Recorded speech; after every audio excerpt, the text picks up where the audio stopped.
This is how hundreds of demonstrators in D.C. chose to acknowledge President Donald Trump's first year in office. The Trump administration's immigration policies fueling some of the demonstrators. Trump began issuing a flurry of executive orders. But that's not all. I was angry from the moment that he hired Elon Musk to just destroy all our institutions. I mean, there was no care involved. There was no thoughtfulness involved. There was, probably some people, you could have done things to trim it down, but not the way they did it. Donald Trump, you racist clown! Donald Trump, you racist clown! You're not welcome in this town! You're not welcome in this town!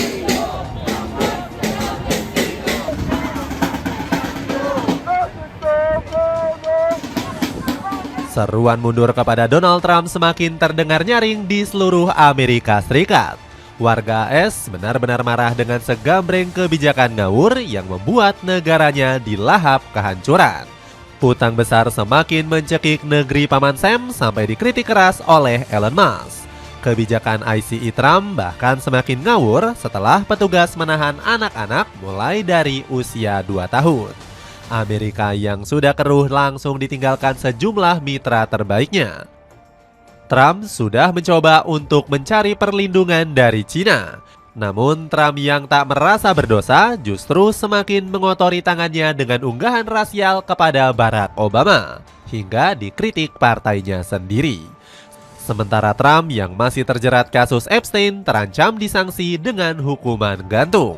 Apakah ini bakal menjadi akhir dari kepemimpinan Donald Trump?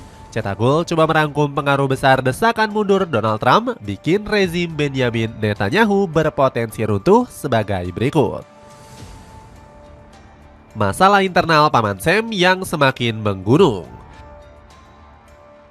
Setumpuk demi setumpuk masalah kian berdatangan menghampiri Amerika Serikat.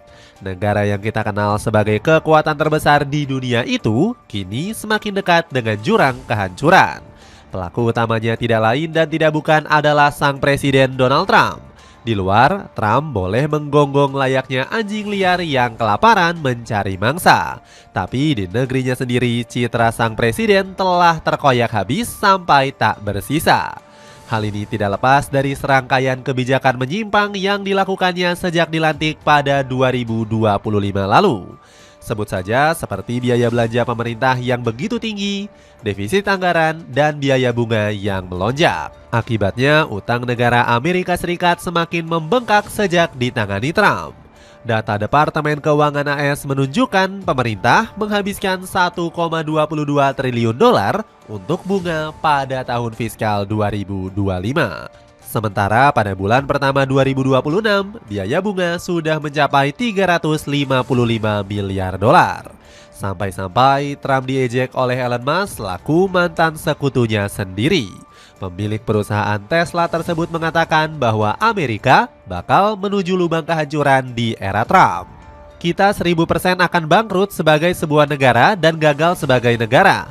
Tidak ada cara lain yang bisa menyelesaikan utang nasional ini. Sayangnya masalah tersebut justru tidak diindahkan sama sekali oleh pemerintah Trump. Terbukti otoritas Paman Sam justru memilih mengorbankan mata uang dolar. Siasat tersebut dilakukan saat AS menyulut aksi demonstrasi di Iran. Pemerintah Trump dilaporkan sengaja menciptakan situasi kekurangan dolar di negeri para mullah. Hal ini menyebabkan akses Iran menjadi terbatas ke sistem perbankan global dan memutus jalur transaksi dolar. Alhasil nilai tukar rial langsung jeblok dan inflasi terjadi di mana-mana. Dosa besar tersebut diakui oleh Menteri Keuangan AS yakni Scott Bessent dalam pernyataannya baru-baru ini.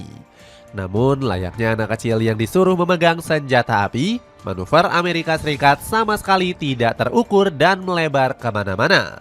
Negeri Paman Sam pun terkena karma pahit setelah mata uang dolar ikut melemah dan diinjak-injak oleh euro, yen, dan pound sterling.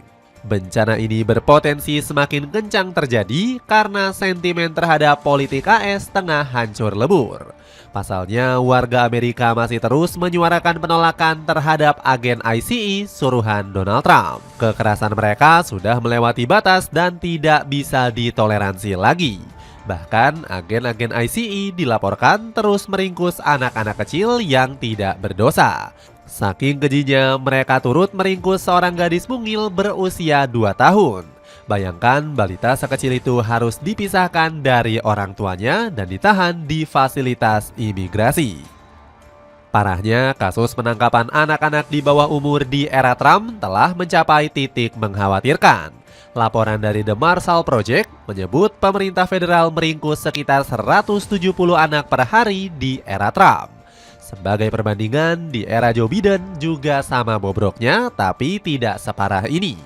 Mereka menangkap rata-rata 25 anak per hari dalam 16 bulan terakhir masa jabatan Biden. Situasi ini membuat semua penduduk Paman Sam semakin murka terhadap pemerintah federal. Sampai-sampai anak sekolahan juga mulai turun ke jalan demi melakukan demo. Di sisi lain, sejumlah warga terlihat meluapkan amarahnya dengan memukuli boneka yang menyerupai figur Donald Trump. Kepanikan AS ditinggal para sekutu. Sederet musibah yang disebabkan Donald Trump langsung meruntuhkan kuasa Amerika Serikat. Negeri Paman Sam yang dulunya disegani seluruh dunia, kini tampil layaknya kucing ompong di panggung internasional. Tidak ada lagi rekan yang rela mati-matian menjadi tangan kanan dan mitra terdekat negara adidaya tersebut. Salah satunya Meksiko yang dulu dikenal dekat sebagai mitra strategi negeri Paman Sam. Terbukti Meksiko menentang tindakan semena-mena Donald Trump yang menghukum Kuba. Sang presiden menjatuhkan sanksi bagi negara-negara yang memasok minyak ke Havana. Meksiko yang ikut terseret berani melawan dan melakukan misi kemanusiaan. Presiden Claudia Sheinbaum mengirimkan sejumlah paket bantuan ke wilayah Kuba. Kami berencana mengirimkan bantuan ini, terutama berupa makanan dan beberapa perlengkapan lain yang mereka minta. Hal serupa juga dilakukan mitra AS lainnya seperti Uni Eropa. Kabarnya sejumlah negara di kawasan benua biru berencana mengurangi ketergantungan terhadap layanan digital perusahaan teknologi AS. Salah satunya Prancis yang dikabarkan siap memutus penggunaan layanan konferensi video seperti Zoom, Microsoft Teams, dan Webex yang berasal dari negeri Paman Sam. Langkah ini diambil sebagai upaya meraih kedaulatan digital dan mencegah kebocoran informasi. Seperti halnya yang disampaikan Menteri Layanan Sipil David Amil.